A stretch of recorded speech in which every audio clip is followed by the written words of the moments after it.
This is called an explosion box, and I made this for Rosemary's friend. She's having a quinceañera this weekend, so I just thought that it would be cool to give her something that she could keep and put some of her favorite pictures in. Mary wrote a little note there to her. And each one of these little pages has like a background where she can paste her pictures on.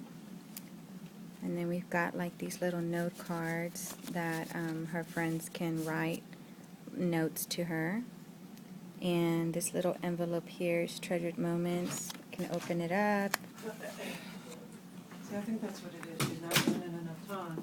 When I first went over there were only 3. I sent just 1, and there were 4 over there. It's because of the other ones I sent before. She's just not, there's some kind of rough off with